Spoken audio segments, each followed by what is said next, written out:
Well, there you go. A 914 part with a VW Audi stamp. Way to go, Porsche. I found the brake lever, parking brake lever, emergency brake lever. And let's look at putting the mount for that on the driver's side longitudinal on this 1974 Porsche 914. So the restoration design part, if you were inside of the car looking at it, would mount like this. By the way, I will clean this brake lever up some, but just for mounting purposes. So what's left of that bushing there, and I think you can get those, just a nylon bushing, goes over that post, right? And then it's supposed to be a shoulder bolt that goes right here on that little claw thing, but I'm just going to use a regular 8mm on there. So that's the setup. Now, one thing I was going to mention about these brake levers, emergency e-brake levers, is this little stop here it's not even welded in from what I can tell on these things, because I've had them come loose, and that can be really troublesome because it serves more than one purpose. It holds that rod, and that's the actuating rod, so when you push the button, that moves.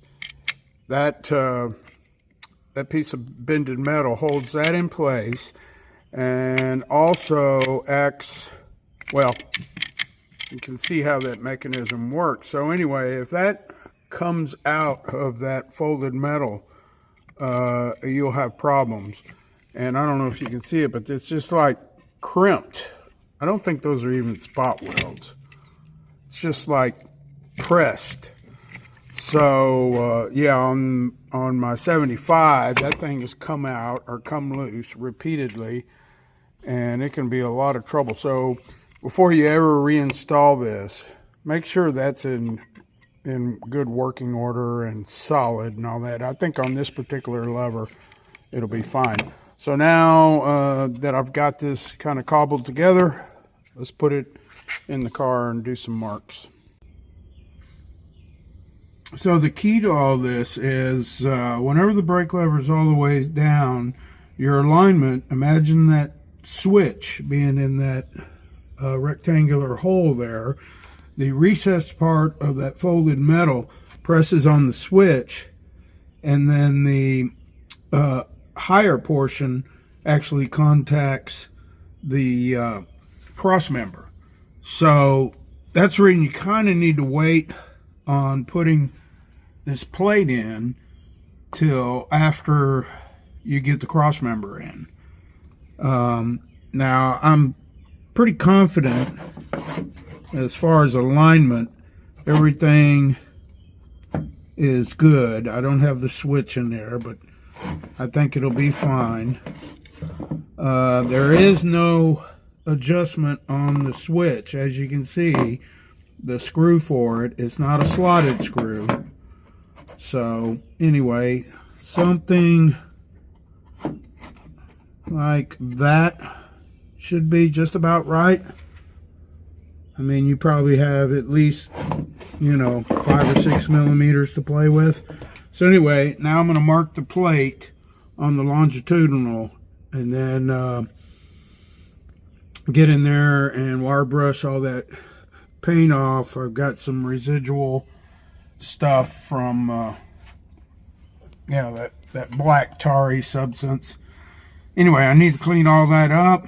I'm going to go ahead and clean up over here, because that's where the guide for the brake cable goes. So I'll wire brush all that stuff and get down to shiny metal. Alright, so I cleaned all the crappy paint off and then put weld through primer down, because you definitely want primer underneath that plate on that longitudinal, because they rust like hell. So now, with the plate in place, you can see I drilled for a series of rosette welds. Note on the ears on the side, you don't want to go too low because that longitudinal tapers off.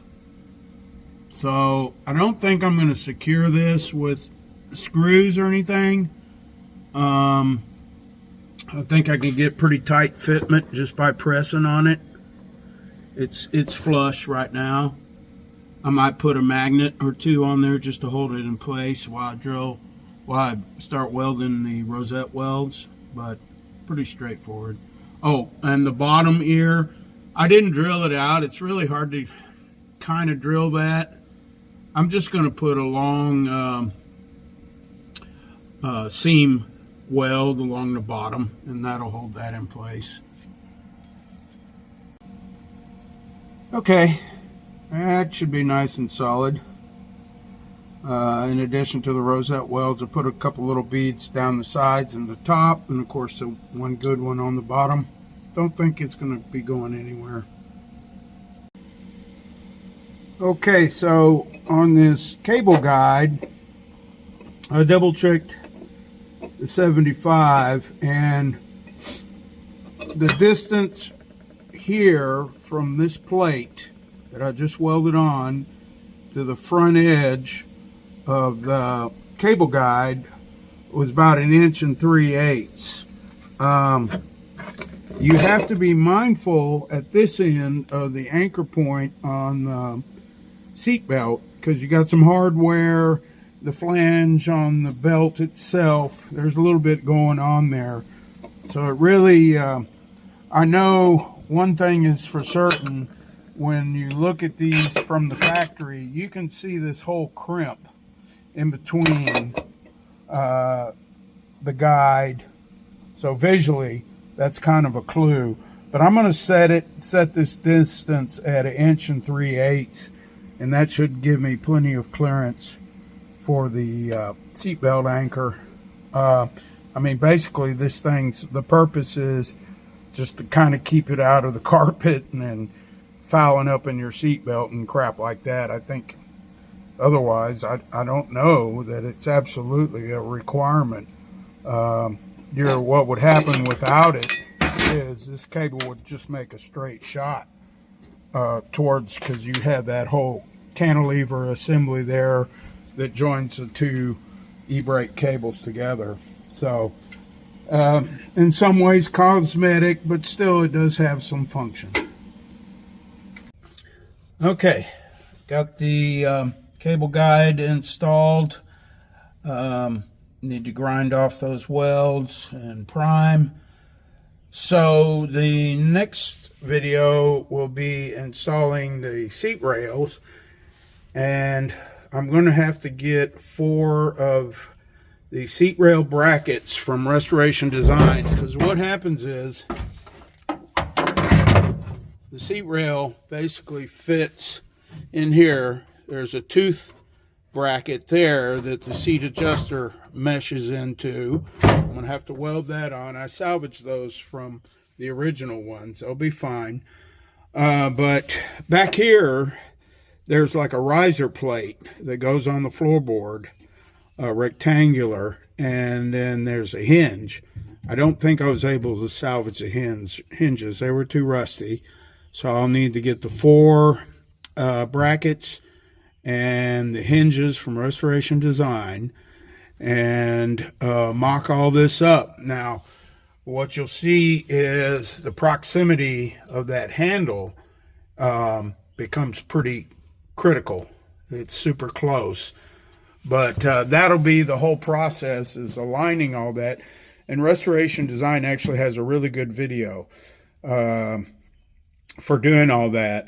But I don't know that you could do the seat rail before doing the e-brake and the cable guide. I think it would make it, well, it'd be really, really hard to get in there and weld and everything. So anyway, that's the next video. So I hope you guys have enjoyed this. Subscribe if you haven't already, and leave me comments. Let me know where you're at on your cars, and thanks for watching.